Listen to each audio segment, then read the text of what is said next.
Hi, my name is Osasu, the CEO of TOS TV and Executive Director of TOS Foundation. TOS began in 2015 with the sole aim of bridging the social and communication gaps in society. As we commemorate our 50th anniversary, we are officially kicking off our Decade of Action campaign that places emphasis on two programs within the objectives of the Osasu Foundation. These are Women and Girls Empowerment and Capacity Building Incubator, better known as WAGE and CBI, respectively. Join me on Tuesday, March 10th at 10 a.m. via the link on your screen as we officially launch TOS Decade of Action. Hello everyone, welcome to today's episode of the Osasu Show. Today we'll be highlighting some of the initiatives of the Association of Nigerian Female Students. This association covers all female students in the 36 states of the nation, including the FCT. Today they put together a program where they were empowering young girls and bringing panelists like my humble self to speak to them and give them a few words of encouragement about how we can shape societal norms to benefit the girl child. Don't go anywhere, it promises to be a very riveting conversation.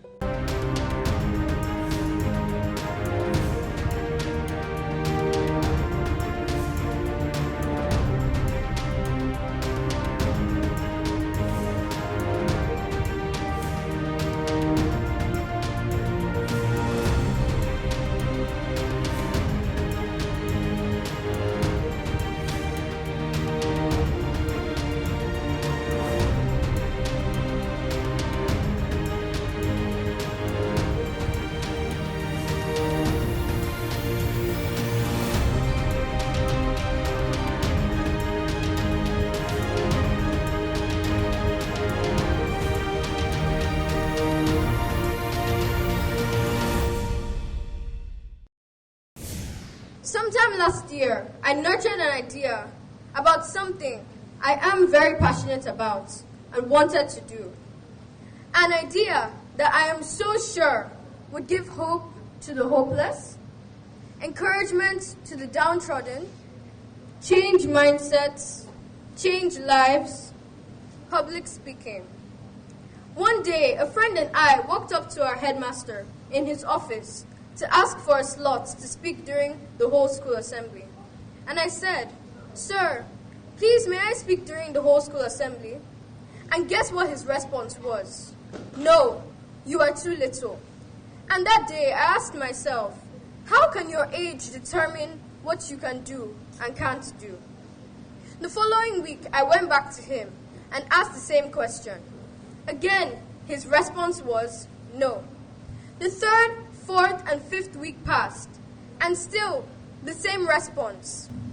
After the fifth week, my friend told me something that got me thinking, and I was so disappointed, to say the least.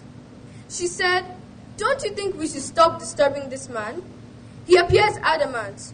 Just leave him alone. There's really no point in trying any further." Deep down inside of me, I didn't want to give up. I didn't discuss it with her anymore. I was still hopeful because I learned from my dad never to give up on my dreams and take no for an answer. The sixth week, I went back to him again. I could see the fury and frustration on his face. He literally shooed me away.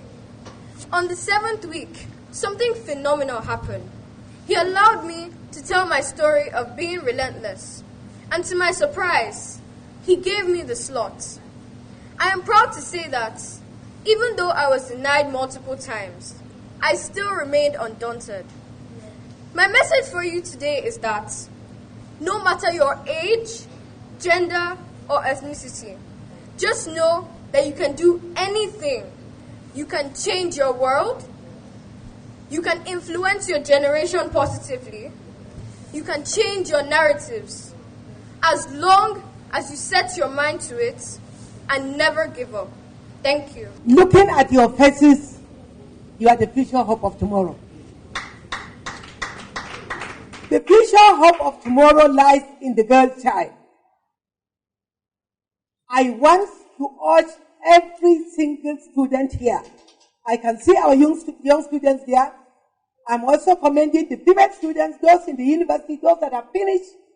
Please, let education be key. Let education be your first husband. Education before marriage. With a good education, men will run after you. With a good education, you are independent. With a good education, you can manage, you will be a good mother, a good wife, and you will manage everything within the family and the society at large.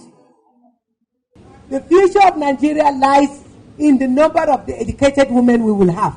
I wouldn't want girls to begin to be combative or aggressive in trying to make themselves known or in trying to put themselves in the rightful place wherever they find themselves.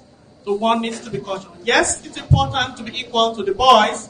We are both partners in progress. I'm speaking because I'm the mother of boys. But please let it be done with some form of decorum. Thank you. We're talking about 21st century Nigerian girl child. I want to tell the Nigerian girl child, in the 21st century, it's not Nigeria, it's the world. The world is breaking borders. So you need to prepare yourself for the 21st century. To prepare yourself and be competitive in the 21st century, you need to begin to think about becoming a social value beyond being a wife or somebody's property. We need a lot of he or she's like Kingsley who would encourage girls, encourage women to start to think globally, to start to think about solutions they can prepare for national issues. So with what I do at the Osasu Show, the Osasu Show Foundation, TOS TV Network, is to look and identify girls like yourselves who are in this room today, who have found it worthy to come and listen to the distinguished panelists discuss issues that affect you. So I will look for people like you and empower you with not just the quality education that you need, but also in developing your capacity, developing your skills to take on the helm of leadership in this country. I tell people all the time, and I'm unapologetic about it. The reason Nigeria is where we are today is because too much men in power. Yeah. We need more women. Yes. And the women in this room are the women that we need to take on the helm of leadership. Can all the young ladies say, I can do anything I dream? See, the problem is what you're dreaming. The problem is what you're dreaming. So the first thing I want to ask the young girls here today is to begin to self-believe that you can do anything you want to do. And that's what I'm teaching my daughters. I tell my daughters there's no boy or girl in the room. There is the best. Young ladies, let us let our light shine. Whether you're going to learn a new language or venture into something, know and believe that women in Nigeria have done so much, have paved the way for us one way or the other. In your homes, your mothers have done so much. And just to make sure you go to school, it is nation building. Okay, do not take no for an answer. I am very stubborn about my goals. Very, very stubborn. If you tell me no, I'll come back again. Okay, how about now? Tell me no, I'll come back.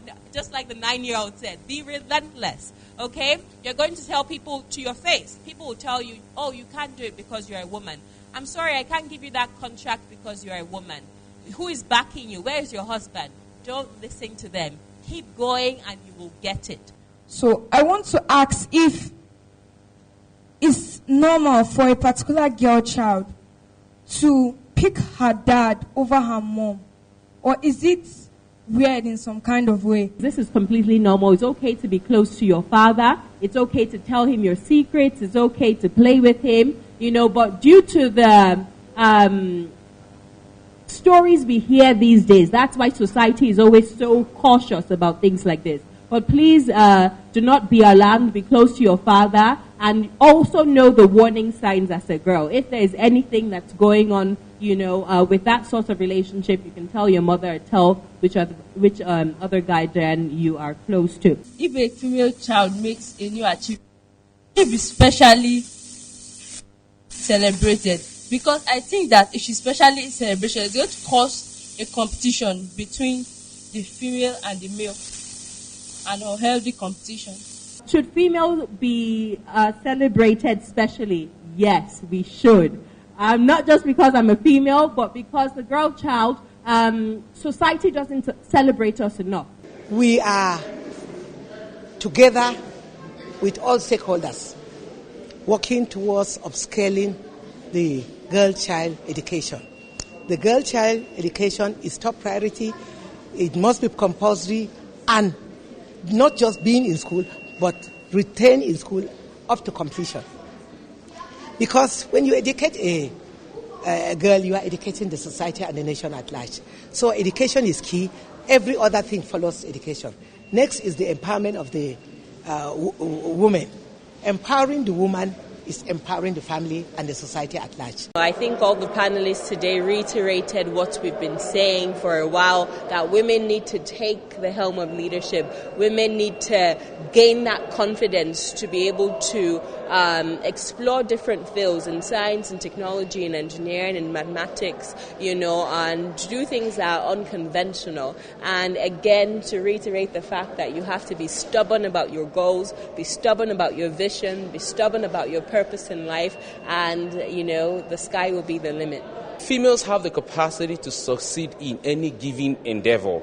They are succeeding in science, they are succeeding in engineering, they are succeeding in tech, they are succeeding in the telecom industry, they are succeeding in politics, they are succeeding everywhere. And so what that is doing is amplifying a new narrative that young females and women can dream big, can pursue their dreams, and that they can achieve whatever it is they want to achieve. And society needs to begin to embrace this narrative and to give its basic support.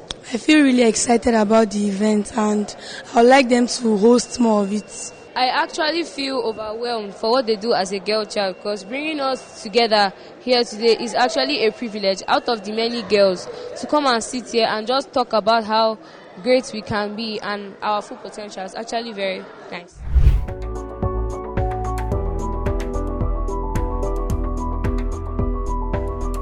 Now, I would like to ask Nafisat Ahmadu Abdul Malik to please speak to the issue of institutional mechanisms.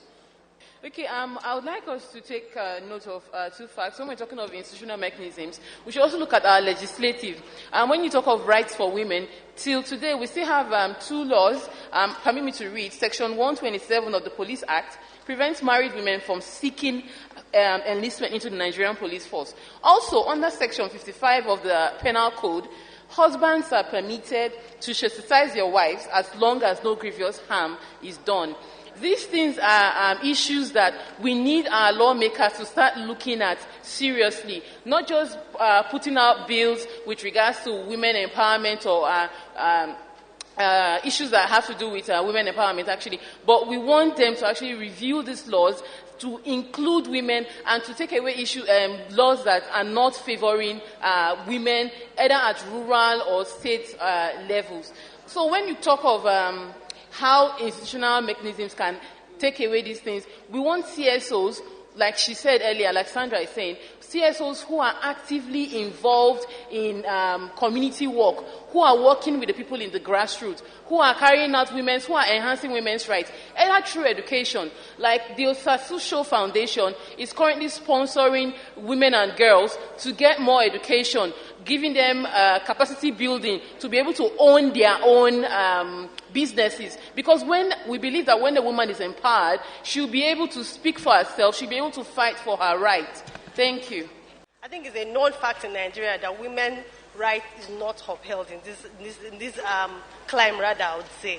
Because we have a society, when you run a patriarchal society, of course, you have cultural barriers, you have religious barriers, a lot of things women cannot do.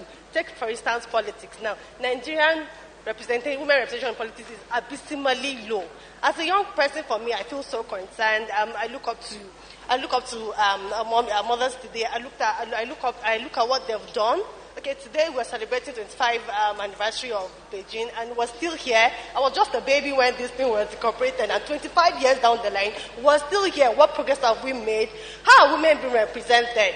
What do you, when it comes to violence against women, when women speak out is a problem. We had a play earlier today, and you heard how the community feels the woman should not still talk. We are still at that time where you still don't respect a woman's voice. A woman do not have a voice. When you speak, you're too outspoken. Is that you're perceived as being arrogant? Of course, when you have so much repression on women, you cannot make progress when it comes to women's rights. So when we come to the time where we have to uphold women's rights, we have to respect women, we have to actually trust the decisions they make and believe that women can make informed decisions. Like in parliaments now, it's been deduced that parliaments with more women, make better and informed decisions and gain more public trust. Thank you. Thank you very much.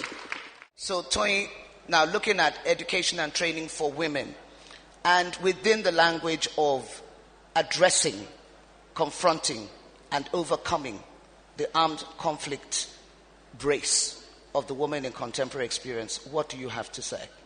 There are a lot of things that are stacked up against the girls in education, in training. We've mentioned some of them even in the previous panel. But on our work with marginalized girls around Nigeria and the Engine Project, we realized that girls, one of the biggest barriers is decision making. Girls are not able to make decisions about their education, about their training. They are handed decisions. You do this. Your brother is going to go to school and you are going to stay at home. You go to the market. Training, for example, we have girls we've secured training opportunities right here in FCT. We've secured training opportunities for them to get one skill or the other. And guess what the situation is? The husband says, no, that training place is too far. She can't go.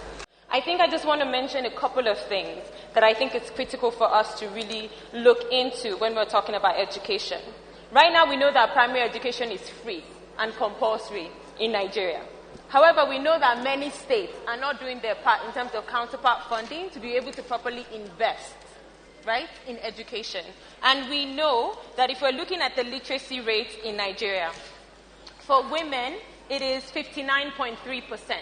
For men, it is 70.9%. That is not acceptable in 2020. We can't have those kind of numbers and saying we're investing in girls or that we're investing in their literacy.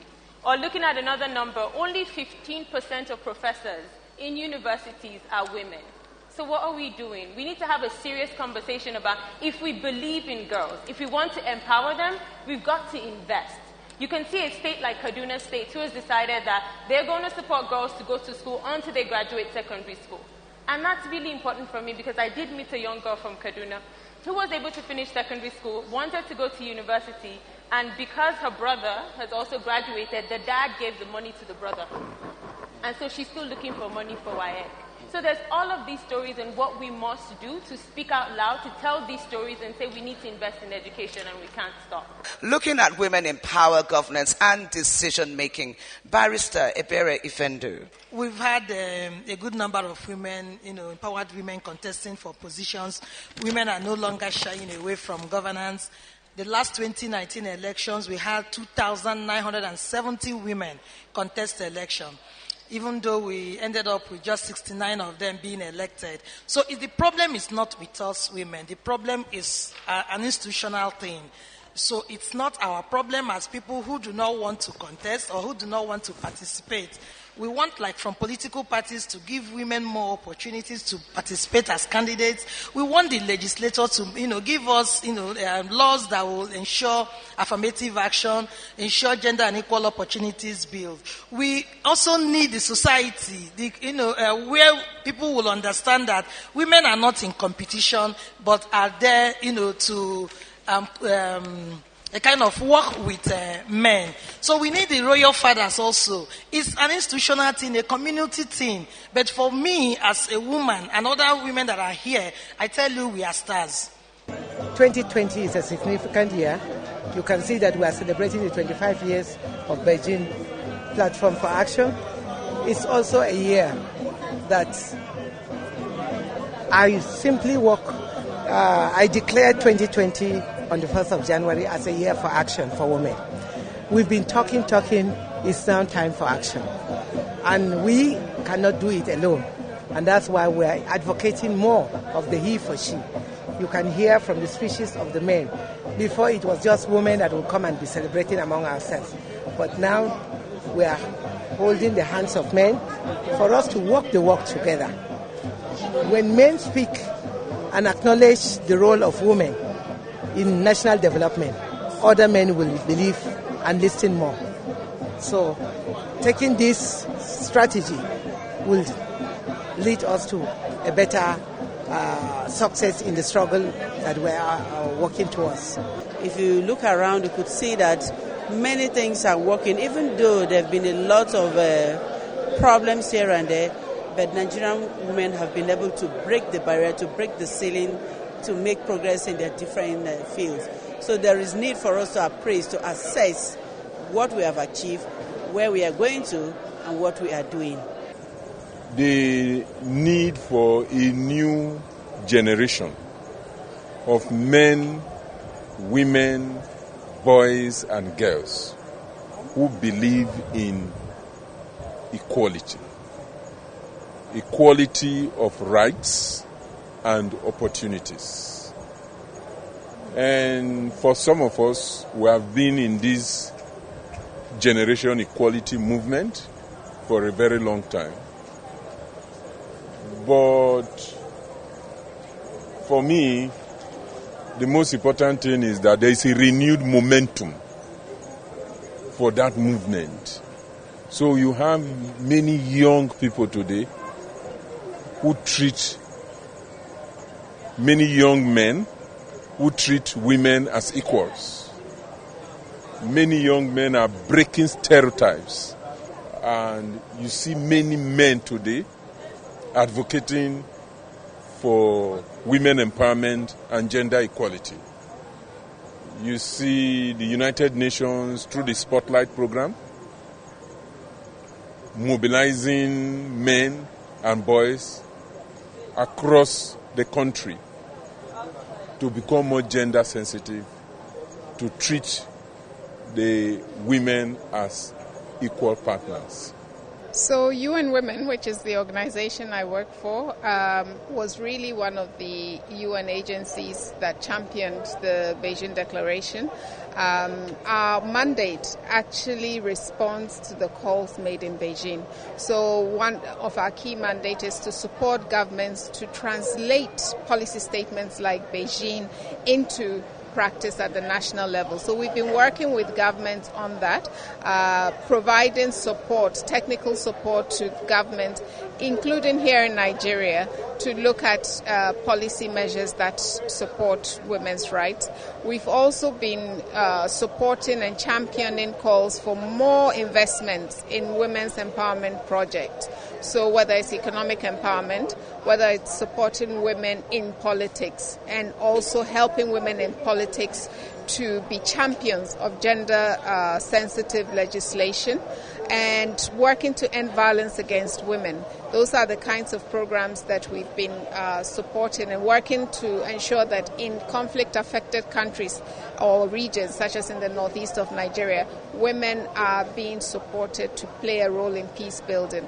All of these are taken from the Beijing Declaration, and UN Women has been supporting that, and we've been working very closely with ministries of women's affairs or ministries of gender affairs around the world. As you know, it was after Beijing, one of the main points from Beijing, the outcomes of Beijing, was for governments to establish institutional mechanisms to coordinate work on gender. And so it was Beijing that gave birth to the Ministry of Women's Affairs in Nigeria, and we worked very closely with the Ministry of Women's Affairs to enable it to play its coordination role for women and girls. That's it for today's program. Don't forget to follow us on social media at The Osasu Show, at TOS TV Network, at Osasu Igbenedion, and at The Osasu Show Foundation on Instagram, Facebook, and Twitter. Let me use this opportunity to appeal to the relevant MDAs, ministries, departments, and agencies across the nation to please invest more, not just in the girl child, but in female students across the nation. Our girls are being raped, no electricity, no clean water, poor sanitary conditions that these women are forced to live in. So this association has come together and put together such a laudable event that contributes to national development. So you can imagine what they would churn out if they were living in a more sane society and culture. So please, the Ministry of Women Affairs, the Ministry of Health, please do all you can to empower the female students of Nigeria. That's it for today's program. I'll see you same time, same place next week. And until then, take very good care of yourself.